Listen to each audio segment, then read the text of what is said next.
What good is a crane without a lifting plan? Well, in this first part of a two-part video series, we're going to show you everything you need to know about a solid lifting plan.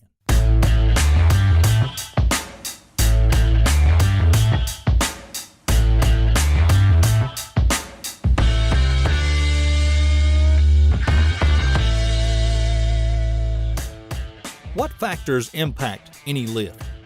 In general, there are 5 factors that affect any lift operation. The machine. The equipment selected for the lift must be appropriate for the job. This includes the crane itself and all the attachments that are needed to complete the lift. The material. All the details about the load to be lifted should be known. The environment.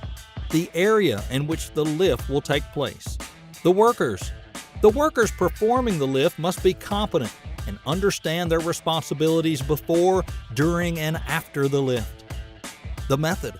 The specific procedures that will be followed to perform the lift based on the machine, the material, and the environment. The method should always consider worker safety. Machine. Lifting equipment size. The equipment selected must be able to handle the weight and dimensions of a load within the constraints of the environment. When handling loads of varying materials, the machine must be able to lift the largest load by weight and volume. Equipment maintenance. Equipment must be inspected before each lift. Regular maintenance should be performed. Load-bearing parts require particular attention. Wire ropes. Be sure to select the correct wire rope for the lift. Inspect and repair or replace wire ropes before the lift to prevent any risk of their snapping during the operation. Braking mechanism. Lifting and suspending a load is largely dependent on the quality of the brakes that are connected to the hoisting equipment. A load in free fall can do a lot of damage. Safety devices. Ensure that safety devices on the equipment, such as limit switches, are in working order. They should never be disabled for convenience or expediency. An important aspect of a safety equipment is its ability to stop the machine in an unsafe condition. Material. Details of the material to be lifted must be understood to select the right equipment. Now, before we continue, be sure to crush the like button and subscribe to E&C to receive more heavy equipment guides. We do appreciate your support. Weight. You must accurately calculate the weight of the load. If it's an item assembled on site, the weight of each item should be included in the total weight. This is usually found on your engineering documents. The weight of items like concrete are calculated from volume and density, and it's advisable to increase the estimated load, for example when picking up debris on site, as a safety buffer. Center of gravity.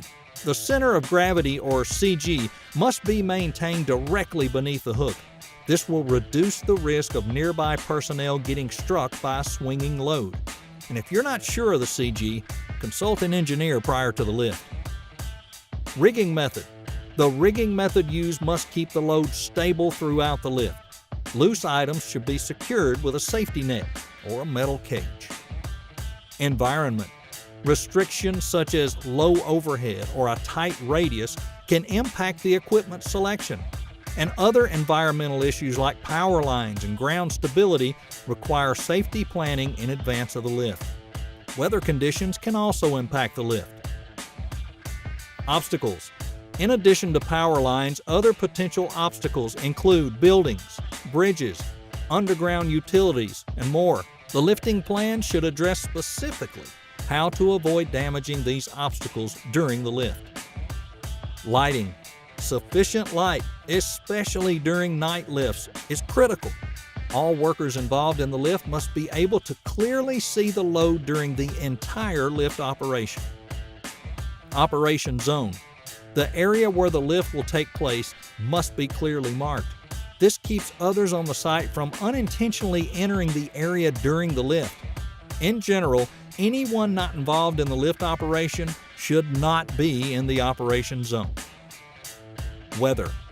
The weather, particularly wind speed, can impact the lift. Consult the equipment manual to determine the maximum wind speed that the equipment can handle. If the weather worsens and creates conditions not planned for, stop the lift. Workers. Fitness. Every lift team member must be properly trained. They should be able to communicate the specifics of the lift and all safety procedures. Keep in mind that a trained worker can be temporarily deemed incompetent to perform a lift due to a medical condition or having worked beyond a reasonable number of hours. When in doubt, select another worker or delay the lift. Responsibilities. Each worker should understand their role and responsibilities for the lift. A point person, usually a supervisor, should be in charge of communicating the plan. Any team member should be able to stop the lift if conditions become unsafe. Communications. The team should have a way of communicating throughout the lift operation. This might be a walkie-talkie or even hand signals. The communication method should be tested prior to the lift. Method. The specific method for the lift will be determined based on the other factors: machine, material, environment, and workers, as well as the safety procedures. Risk assessment. There are 3 overall phases to risk assessment of the lift. When the risks are understood, mitigation plans can be created. This includes emergency procedures to implement should an accident and/or injury occur. Hazard identification. Identify any hazards that can result in an accident. Risk evaluation. Evaluate how likely it is that a particular accident will take place and the types and severity of resulting injuries and damage. Risk mitigation. Determine steps that can be taken to reduce the likelihood of the types of accidents identified in the risk evaluation. This can include safety procedures, additional equipment, and specially trained workers. Stay tuned for part 2 of this video to learn more. And we want to thank our sponsor, Lamson International, home of the Lamson Transi Lift and a worldwide leader in the heavy lift and transport industry for over 70 years.